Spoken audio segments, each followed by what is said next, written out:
ko naman akalain na di ko rin Narito tayo ngayon upang matunghayan ang talaga namang napakainit, nagbabaga at napaka-trending na latest issue ni Ate Erica at ng kanyang pamilya.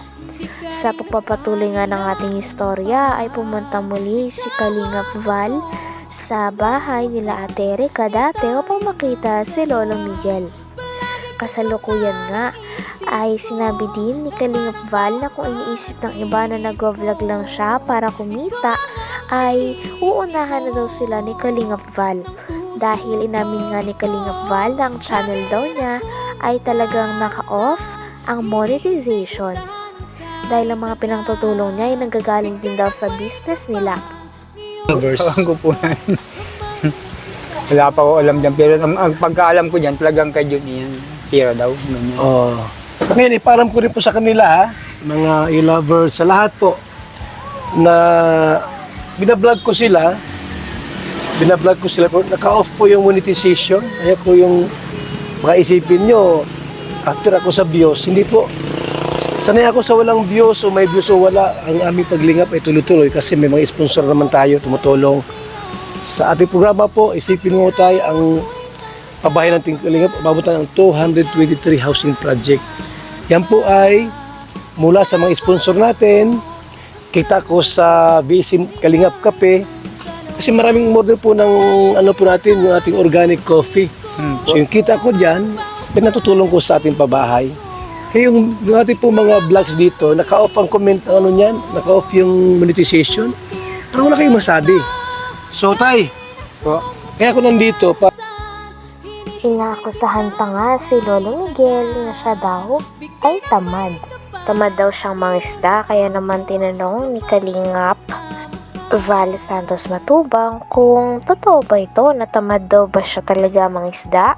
Sabi naman ni Lolo Miguel ay wala daw katotohanan ito sapagkat kung siya daw ay tamad simula bata pa sila Ate Erica ay sino ba ang bumuhay kila Ate Erica simula bata sila at sino pa ang nagpaaral sa dalawang iyon.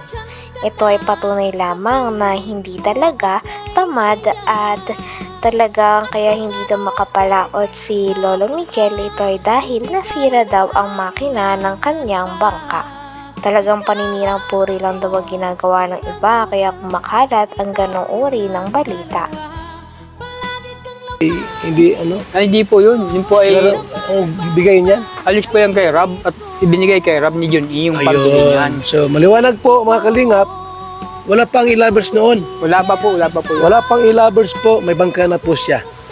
Totoo po yan. Totoo po yan, sabi ni tatay. So tay, tamad ka raw sabi nila. Ay, wala ko man. Hindi ka raw nag-iisda ng nalaot. Ay, paano makakalaot nga niya? Akit na nilang tapayos yung pa nga yung makina. Ay, hindi kakatog pa. Sira yung bangka. Ay, yung... Pero hindi ka naman tamad. Ay, di po. Mapapalaki ba silang ganyan kung matamad ako? Oo. Kasi nagbuhay sa kanila. Mga lang po yung mga paninira lang po yung mga paninira. Mga paninira, ano? Di ko nga tayo maisip, bakit sisiraan kayo? Matanda na po kayo, 66 na ka na. Paano, kung ako naman po ay tamad, isipin nila, paano ko po nabuhay ang siyam kong yung pamilya?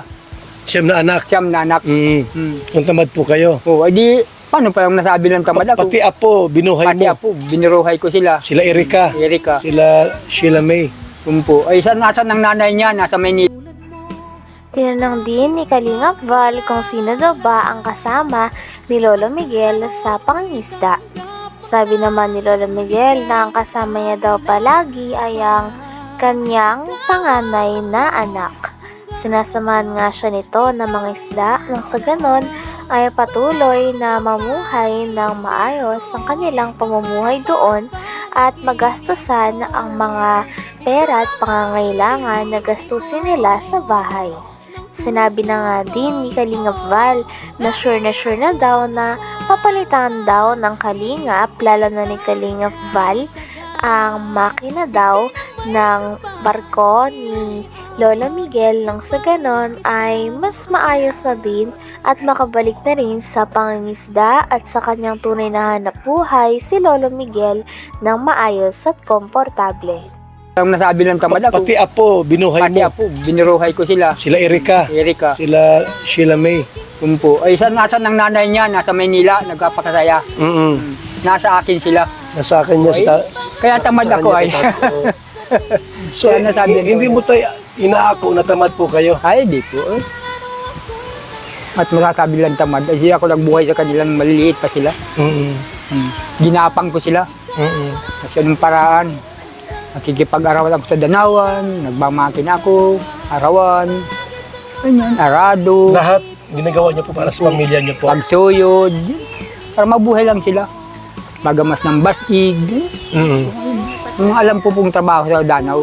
Dati po nasa labo pa kami malasugin ang trabaho ko. Ngayon nasa Nyuga naman kami. Diyan po sa Katandunganon, ang trabaho ko lang po dyan. Lagas, pero kani-kaninong nyugan, lagas ako niyan. Makalakasan ko pa. Kaya sabihin nilang, So yung bangka po, Talagang nagagalit na nga ata si Kalingap Val at binabalaan niya na rin ang E-Lovers dahil nag-post daw ang E-Lovers sa kanilang Facebook account na inaangkin nila ang lahat ng mga tulong na natanggap ni Lolo Miguel o ang lolo ni Ate Erica. Ngunit ang bangka na ito ay may napakalaking pangalan na Kalingap. Kaya naman nangangahulugan na talagang galing ito kay Kalingap Rab at kay Kalingap Val. Ngunit inaangkin ito ng E-Lovers na talagang hindi nagustuhan ni Kalingap Val. okay, E-Lovers na. Pwede tayo makita yung bangka? umpo. Tara doon, mga kalingap. Punta natin po. Punta natin. Punta natin. Ito mga kaibigan. At alamin natin kung talagang bigyan ng E-Lovers ito. Sabi ni tatay po, si John A. pa rin po nagbigay nito, mga kalingap. Yung pirang binili niyan, binigay kay Rab. Tapos Okay. binili naman sa akin ni Rab yan. Aha, ayan. Parang Wala pang E-Lovers, no? wala pa po yan. Wala pang E-Lovers, Ngayon ha? wala ang yan. So, hindi na po mga kalingap, wala pang E-Lovers noon. Pero inaangkin daw po nila lahat. Mga hambong po yan. Bubutugan tayo. Nabutugan tayo Bakit sir? Tapos sabi nila po sa June 11, mayroon na silang gagawin dito sa Saan po? Pasabo. Ako, mamaya, Baka dilamita yun. sumabog yung bahay nyo. Hindi naman siguro, no? Baka yun dyan nila, baka luwat, Anong pasabog nila sa atin? baka po yung kambugan nila, mapalapit sila sa atin. May baka pong ganyan, matulis.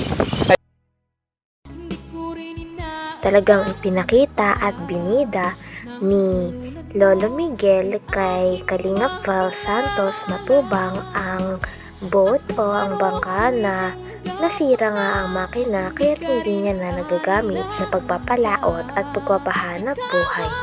Patunay lamang ito na hindi tamad si Lolo Miguel at talagang may sira lamang ang bangka na kanyang pagmamayari na binigay sa kanya ng Kalingap.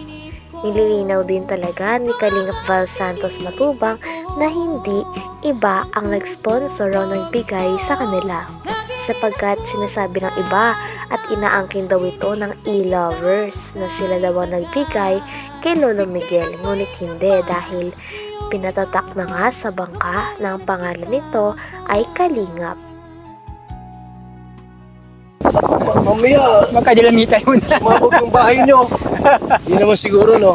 Baka yun dyan nila, baka luwat, Anong pasabog nila sa atin? baka po yung kambugan nila, mapalapit sila sa atin. May baka pong ganyan, matulis. Ay pumutok. Ay sasabog talaga. Pasabog talaga. Dapat hindi sila ganyan. Ito ang tunay ka mag-anak. Tapos ginagayaan kanila. Ayan Ito po, mga kalingap, oh. Ayun yung bangka po ni tatay. Tay! Ibigay sa iba to. Ay, yan. May kumuha dito. Yan ay sobi. Bigay bawi. Hindi pwede. Yung binigay po yan. So yan po mga kalingap po. Yan na po yung bangka. Pininturahan ko nga yung Oh. ilalimin at ko ng Team Kalingap. Yan. Di pwedeng gawing ilab.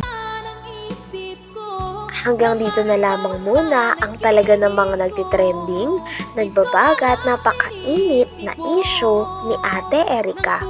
Maraming salamat sa inyong panunood. Hanggang sa muli. Bye!